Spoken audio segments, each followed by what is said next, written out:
The gardens of Nero do not look like gardens anymore.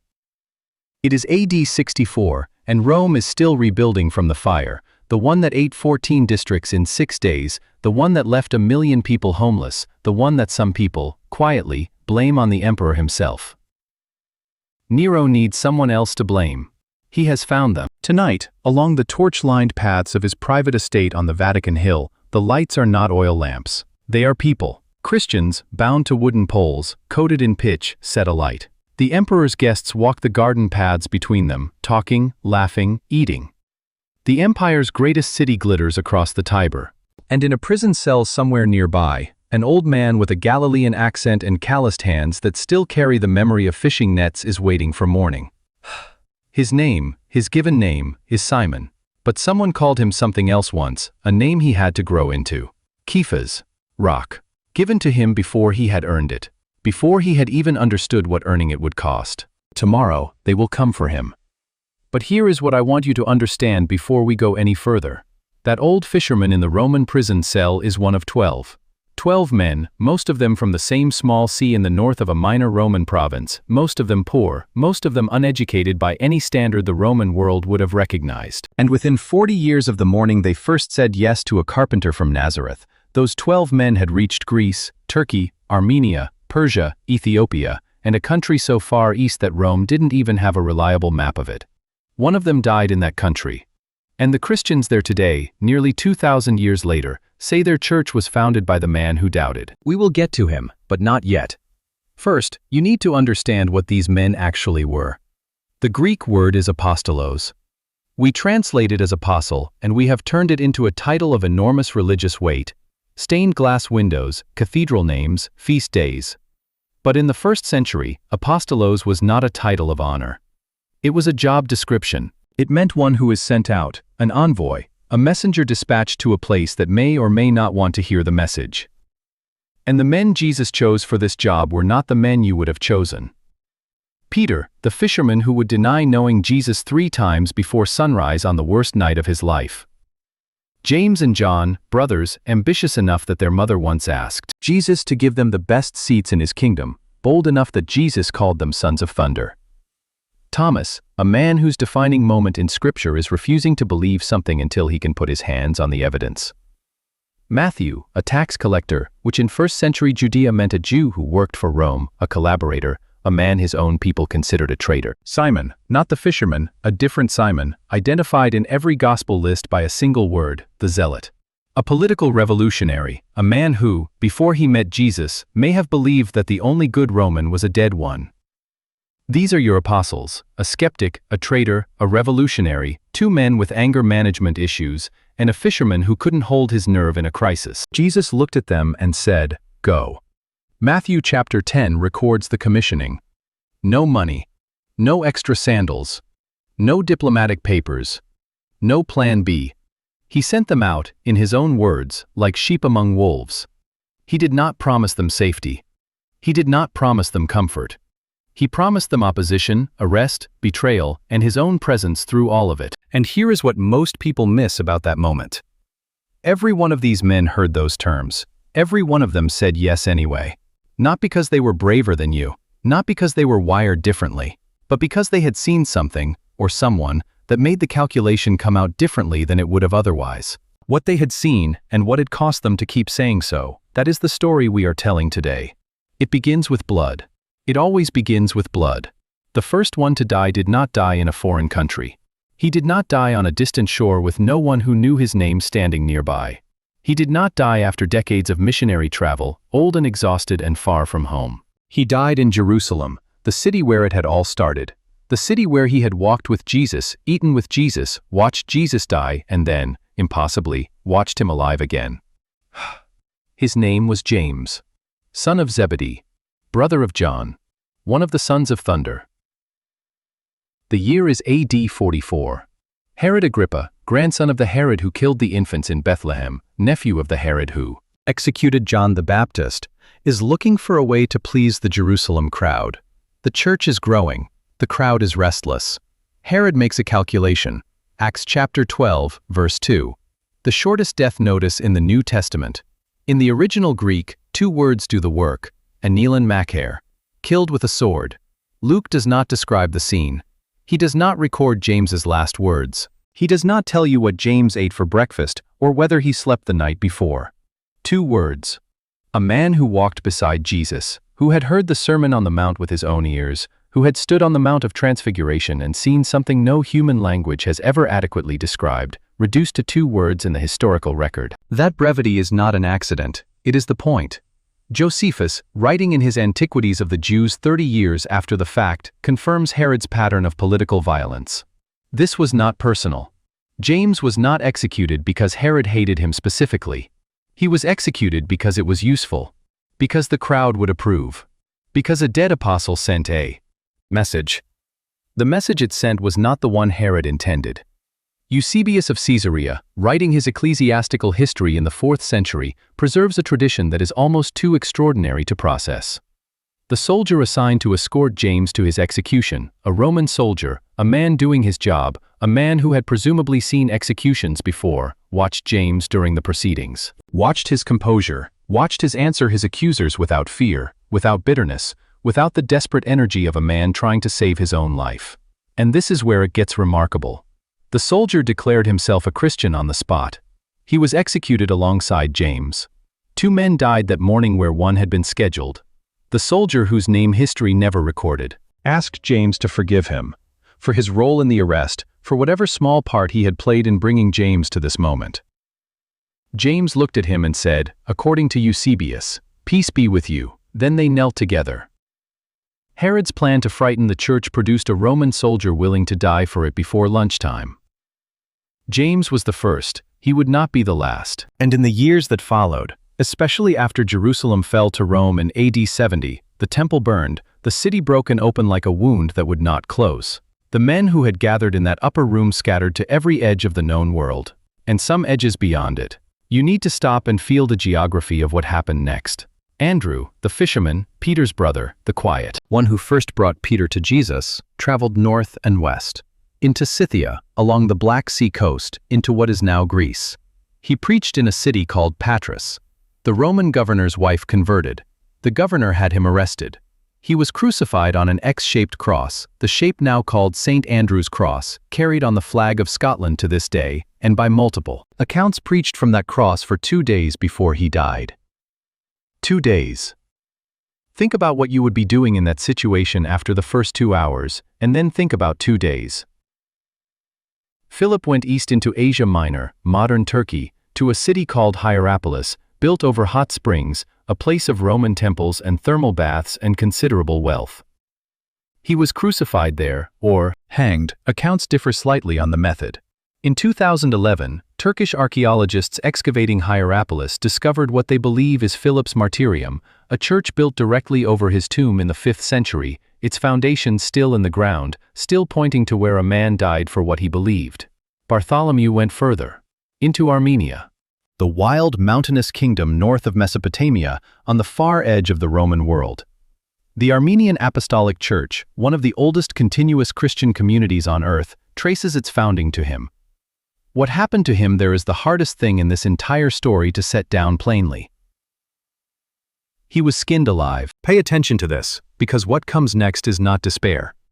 Every single one of these men knew what had happened to James. Word traveled, even then. They knew the sword had fallen in Jerusalem. They knew the cost of the work they were doing. They had watched Jesus crucified. They had no illusions about what Rome, or any hostile authority, was capable of doing to a body. And they went anyway.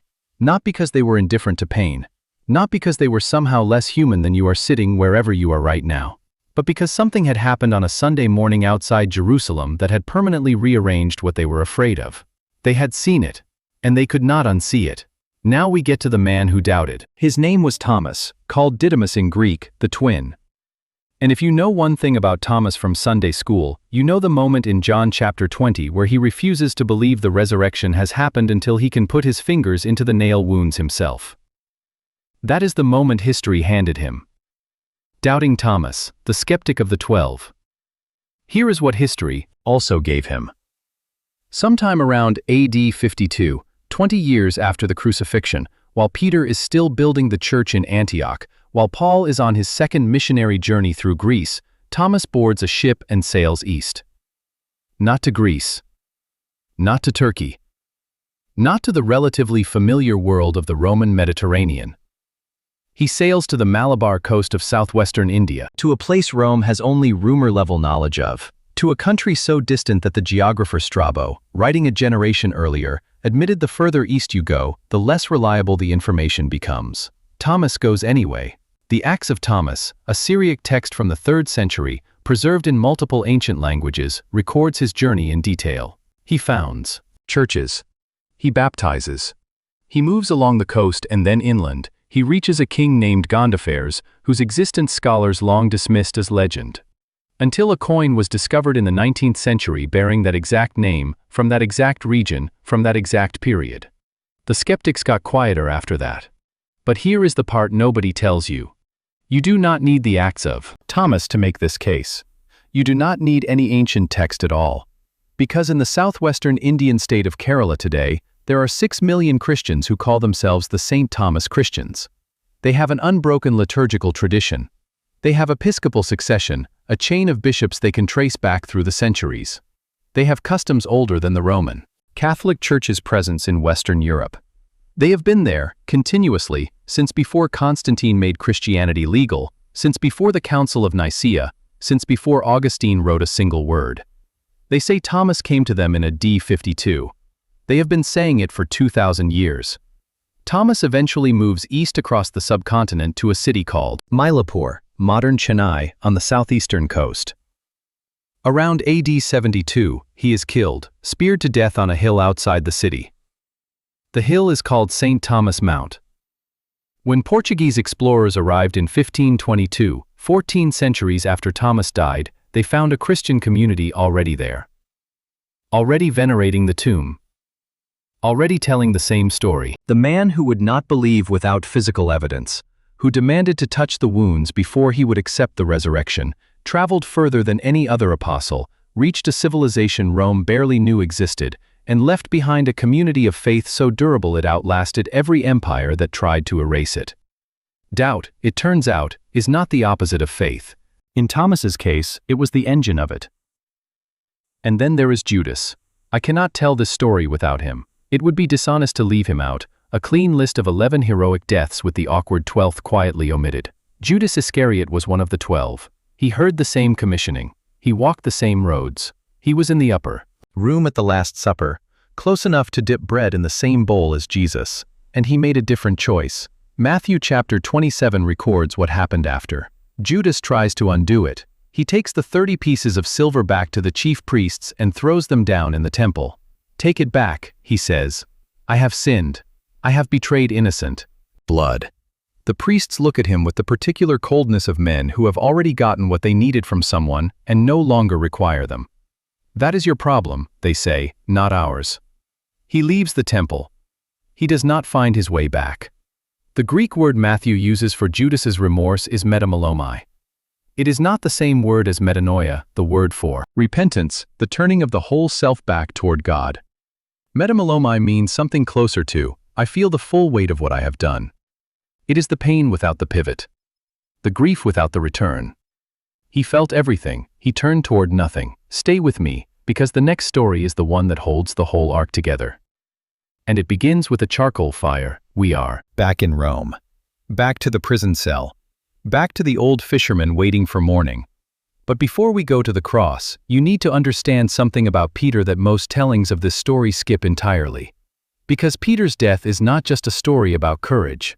It is a story about a man who spent the last decades of his life carrying a specific memory. A memory so precise, so physical, so tied to a single sensory detail that John felt compelled to record it twice in his gospel. The detail is a charcoal fire. John chapter 18, the night of Jesus' arrest. Peter follows at a distance to the high priest's courtyard. It is cold. Someone has lit a charcoal fire. The Greek word is anthrakion, a specific word, a word John uses with the deliberate precision of a man who was standing there and remembered the smell of it. Peter stands at that fire and warms his hands. And 3 times, in the firelight, people look at his face and ask if he knows Jesus. 3 times he says no. The last time, a rooster crows. Jesus turns from across the courtyard and looks at Peter. And Peter goes out and weeps. Hold that image. Hold the charcoal fire. Hold the 3 denials. Hold the sound of that rooster. Because John chapter 21, after the resurrection, on the shore of the Sea of Galilee, records something almost unbearably deliberate. Jesus is waiting for the disciples on the beach. He has made breakfast. And the word John uses for the fire Jesus built on that beach, to cook fish, to feed his friends, to welcome back the men who had abandoned him, is the same word, anthrakion, charcoal fire. John uses that word only twice in his entire gospel. Both times, Peter is standing at a fire. The first time, he fails. The second time, Jesus feeds him and asks him 3 times, once for each denial, do you love me? Tend my sheep, feed my lambs, do you love me? 3 denials, 3 restorations. The accounting is exact, the grace is exact. And then Jesus says something else. John chapter 21, verse 18. He tells Peter directly, when you are old, you will stretch out your hands, and someone else will dress you and lead you where you do not want to go. John adds, in his own voice, a clarifying note. He said this to indicate the kind of death by which Peter would glorify God. Peter knew. He had been told to his face, by the person he loved most, exactly how this would end. And when the moment came, Rome, AD 64 to 68, Nero's persecution burning through the Christian community like fire through dry grass, Peter did not run. He was arrested. He was condemned. And according to Origen, preserved in Eusebius's ecclesiastical history, Peter made one request of his executioners. He asked to be crucified upside down. He said he was not worthy to die in the same position as his Lord. The man who couldn't hold his nerve at a charcoal fire in a cold courtyard, who crumbled at the question of a servant girl, died on an inverted cross on the Vatican Hill, having chosen the manner of his own humiliation, because he could not bring himself to claim equality with Jesus even in suffering. That is not the ending of a man who failed. That is the ending of a man who was restored. Now watch what happens next. Because the last man we need to talk about was not one of the 12 at all. His name was Paul, born Saul of Tarsus, Roman citizen, trained Pharisee, a man so committed to destroying the early church that he held the coats of the men who stoned Stephen, the first Christian martyr, and watched with approval. He did not walk with Jesus in Galilee. He did not sit at the Last Supper. He was not in the upper room at Pentecost. And yet more of the New Testament carries his name than any other writer. More letters, more miles traveled, more cities reached, more beatings survived. He lists them himself in 2 Corinthians with the flat matter-of-fact tone of a man reciting a grocery list.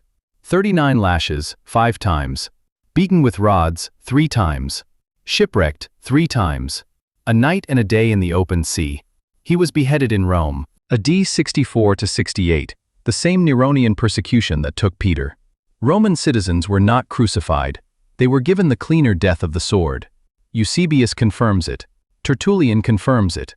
The location, according to tradition, is a place outside the city walls now called Tre Fontaine, 3 fountains, where legend says his head struck the ground 3 times and 3 springs rose from the earth.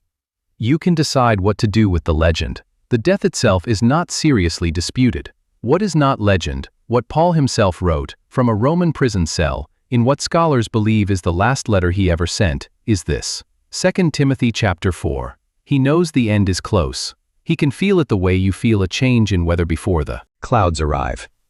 And he writes to his young protege Timothy with the calm of a man who has run the numbers and is at peace with the total.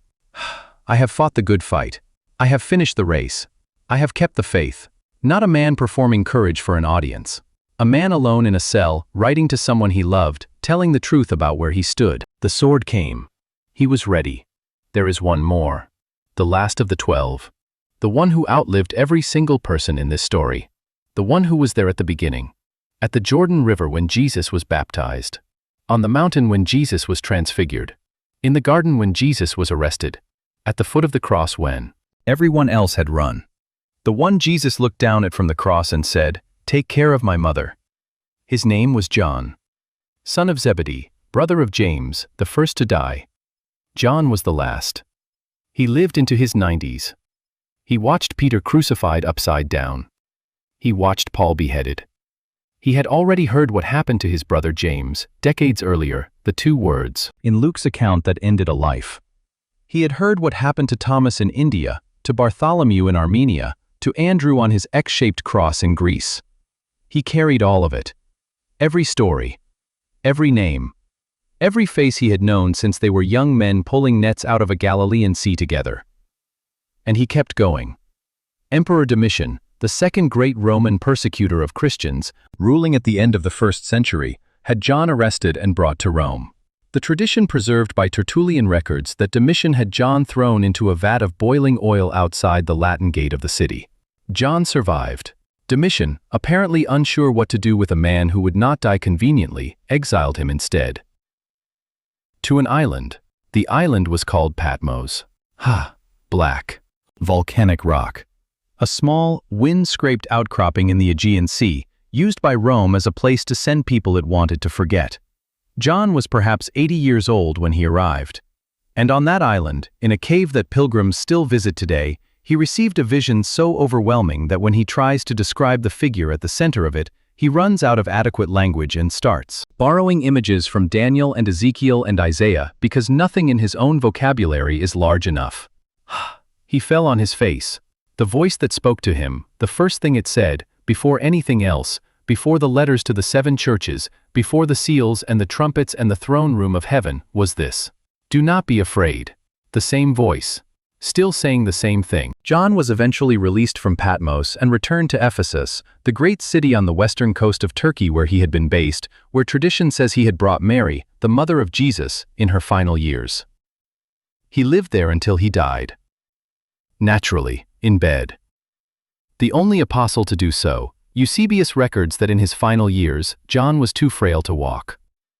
He was carried into the church each week on a stretcher in the arms of younger men who had grown up hearing his stories.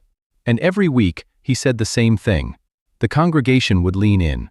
This ancient man, the last living link to Jesus of Nazareth, the last person in any room who remembered the sound of Jesus's voice, the last eyewitness. And he would say, "Little children, love one another." Every week. The same words. The younger members of the church eventually asked him, "Why do you always say the same thing? Is there nothing else?" And John answered, "Because it is the commandment of the Lord. And if it alone is kept, it is enough." He died in Ephesus. The exact year is uncertain, somewhere around AD 100. He was the last one. And when he closed his eyes, the age of eyewitnesses ended. Everything that came after, every church, every creed, every cathedral, every copy of the New Testament made by hand in a monastery at 3 in the morning by a monk who would never be famous, came from what these men had seen and refused to stop saying. Here is what I want you to take from this. These men did not die for a religion. Religions are institutions, and institutions are worth reforming, worth questioning, worth leaving when they fail you. These men died for a person. A specific person, with a specific face, whose specific voice they had heard across a specific sea on a specific morning when he stood on a beach and made them breakfast and asked them if they loved him. You can walk away from a doctrine. It is much harder to walk away from a person you have met. Here is the second thing. The word martyrs, witness, was their calling before it became their cause of death. Jesus did not say go and die for me. He said go and tell the truth about what you saw. The dying was not the mission. The dying was what happened when they refused to stop. They were asked, in city after city, in courtroom after courtroom, on hillside after hillside, stop talking about this, recant, deny it, say you were mistaken, walk away and live. Not one of them took that offer, which brings us to the third thing, the one I want you to sit with long after this video ends. 11 of the 12 died violently, speared, beheaded, crucified, skinned, clubbed, thrown from a building. One died in exile, outliving everyone he loved, carrying their stories alone into extreme old age. And Judas, who had the same information, who walked the same roads, who heard the same words, made a different choice and could not find his way back from it. These were not myths, these were not figures in stained glass who were born brave and died beautifully. These were men who got things wrong, who argued about who was greatest, who fell asleep when they were supposed to be praying, who ran when the soldiers came, who stood at charcoal fires and said they had never heard the name Jesus of Nazareth. And then something happened, and they changed.